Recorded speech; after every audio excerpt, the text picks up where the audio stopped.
Hello guys! Welcome sa aking channel, G-Vlog channel. So for today's video is magluluto tayo guys ng mushrooms with beef. Ayan, yung beef ko natin is naka-defrost na siya. Kung makikita nyo naman guys, ang lalaki ng mga mushrooms. May malaki fish from the farm. Ayan guys. O diba, sabi ni sir, imikos-mikos ko lang daw siya sa beef. Ayan, slice lang. Okay guys, let's go!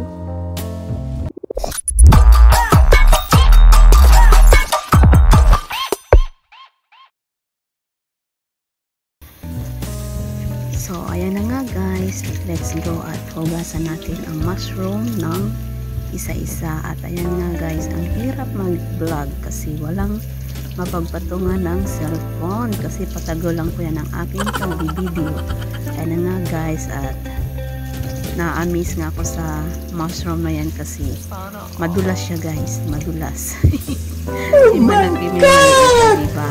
Ayan, natin ang mabuti at hindi naman po siya ganong kadumihan, pero slicing po natin yan mamaya. Ayan, ganyan lang guys, mikos-mikos sa aking hiwagang kamay, sa aking kamay na masisipag. Ayan guys, o diba? Hugasan lang po natin ng maayos. Ayan, dahan-dahan, baka madulas kasi siya guys. Ang dirty talaga ng isip ko. Ayan guys, o diba? Ayan, tapos may naiwan na lang na isa guys. Thank you sa panunod ng aking cooking mushroom with beef. Tara guys, slicing na natin. So ayan na nga guys, tapos na natin siyang linisan at slicing natin ng ganyan lang po kanipis. Ayan, o diba? At igisa-gisa po natin mamaya sa beef. Dahan-dahan lang, baka mahiwa ang ating kamay. O diba? Sa masisipag na kamay, medyo lean. Ayan, maraming salamat guys sa panonood.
So ayan guys, na po lahat ng ating nahiwa at punta naman po tayo sa beef.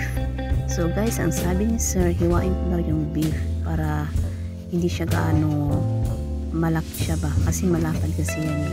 Hiwain ko daw para yung alaga ko kasing isa, malakas siya kumain sa ganyan. Halos ubusin niya lahat yung sahog pag sinasahog yan sa broccoli or sa ibang gulay. Kaya mas okay na yung ganyan para hindi lahat niya makukuha. So ayan guys, tapos i-marinate po natin siya mamaya at medyo frozen pa nga siya. O diba? So ganyan na guys, at solved na nga ang kanilang tummy. Simpleng luto is yummy na daw para sa kanila. Hindi naman sila maarte sa mga about sa pagluto, basta wag lang maalat kasi yung mga alaga ko. So ayan na nga guys, i-marinate natin sa isang cup.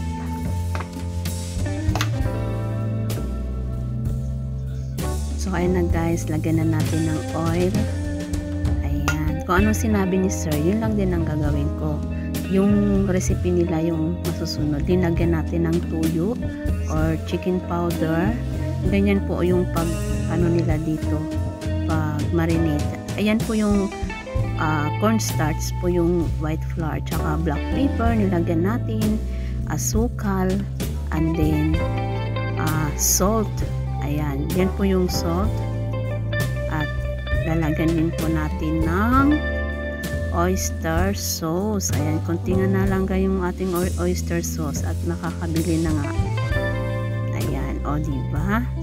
Ganyan lang kasimple yung ano nila, estimate na lasa. At lagyan po nga natin ng tubig. Ayan, at imikos-mikos po natin. Ayan, hanggat sa ano po yung nilagay natin ng mga ingredients dyan. O diba? Sana all naka-chopstick. Ganyan lang po kasi hindi naman ako gaanong kagalingan magluto. Kung ano yung sinabi ni sir, yung kanilang lasa ang masusunod. Kumbaga estimate lang. Wala nang sukat-sukat. Estimate na lang yun sa panglasa. O diba? So, ganyan lang guys.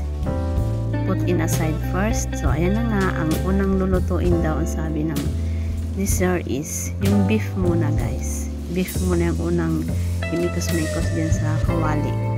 O, diba? So, painitin muna natin ang kawali guys. So, ganyan lang siya guys. Kasimple. Yan. Pero lulutuin po natin ng hindi gaanong luto. O diba, nakakaibang style ng pagluluto nila dito. So noon nga guys, napaka-trying hard ko gumamit ng chopstick. Kasi syempre galing tayo ng probinsya, hindi naman tayo lagi nakain ng chopstick. Ang ano talaga natin is kutsara at finger. So ngayon, nasanay na yung person kahit sa pagluto. Ang panggamit is chopstick, mikos-mikos chopsticks. Pero natuto na rin. So ayan na nga guys, medyo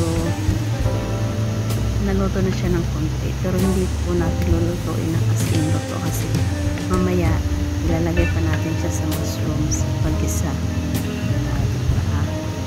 Good taste naman nga daw guys, wag lang maraming sabaw. Solve na yung alaga ko sa mga ganyan simpleng luto. Diba? Tsaka nasanay na rin sila. Basta wag lang maalat. Kunti pa guys. At naging okay na siya.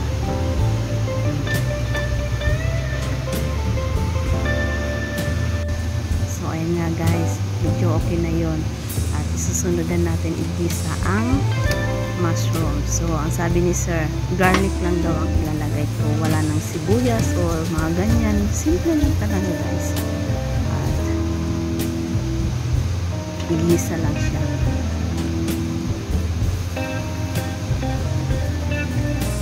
Yan, naglagay na po tayo ng mantika. At igisa na po natin ang bawang. Ganyan lang po. Painitin lang ng konti.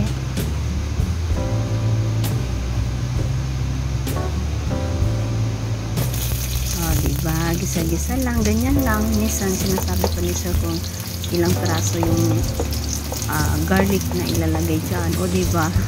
Kumbaga istipid. Hindi kasi sila dito guys nag-ano ng yung mga leftover ng mga food. Wala. Kung ano niluto mo ngayong dinner, dapat yun din, mauubos din lahat. Ayan nga guys, nilagay na po natin ang sliced mushroom fresh from the farm. O diba? Alam nyo guys, yung mushroom na yan is, yun yung sa ano, sa McDonald's, ay hindi, sa KFC. With ready soup. O, diba?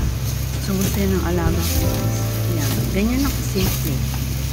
Lagyan lang ng konting tubig para lumambot ng konti. Siyempre, lagyan natin mamaya ng pangkalasa. O, ayan. Konting mikos-mikos sa kawali. O, diba?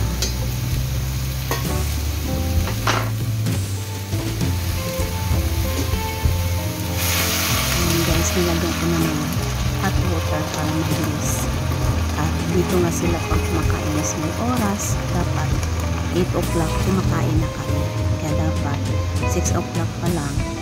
Kung ano mga dapat lutuin ng mga naka-frozen, tinitip out ko na para matigros. At ang pagluto ko dito is mabilis lang. maya kain na kami. Hindi sila kumakain ng yung natagalan yung food dito sa kanila. Dapat pagkatapos mo luto, kain agad. Kaya, kumbaga is lahat na init yung kinakain. Walang antay-antay. Ganyan sila dito, guys. O, diba? Medyo nilagyan ko na siya ng tubig at pakuluin natin ng konti para lumambot.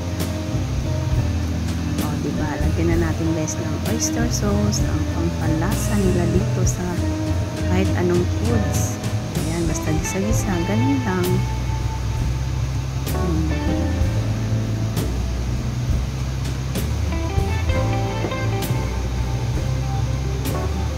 Ganyan na talaga, guys, kasi hindi gaya sa Pinas na ang dami pang nilagay-lagay, ganyan lang. Ayan, ikos-mikos lang, guys, yung oyster sauce sa mushroom. Ganyan lang hanggat sa lumambot. Malasa na siya, guys, may oyster sauce. Diba? Marami na yan, ilan na kami kumakain dito. Hindi lang naman yung niluluto ko isang putahe na ulam, meron pa. Diba? Simple lang. At pag medyo lumambot na siya, guys, lalagyan natin mamaya. Ilalagyan na natin mamaya yung beef. Yung beef na inuna mo na niluto. Kasi ayaw nila, guys, yung hindi luto na ilalagay sa gulay. Gusto nila, yun muna yung lulutuin. Unahin muna yung sangkap. Ayan. Diba? Kuluin pa natin, guys, ng konti para medyo lumambot.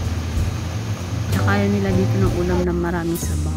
Meron man, pero konti. So, ayan na nga, guys. Nilagay na natin ang beef at hindi na siya gaanong luto kanina kasi ayaw nila yung overcook. Kaya ganyan lang. Masarap, guys. Promise. Kahit luto po, medyo masarap yung sabaw. Nilagay nila sa nag-aagawan sila yung kagabi. So, yummy daw ng mga alaga. Diba? Pwede na yung sabaw, pwede sa kanin. Bilis sila kumain. Isa yung mga ibang ulam. Yan. Gulay sila ito, gulay. May isda naman. Minsan lang. May mga seafoods. Minsan lang din. Pag nabili si sir. So, ayun nga, guys. So, diba, ready to serve. At maluluto na yung ating beef with mushroom. Simple cooking with you vlog channel. Promise, guys, very tasty.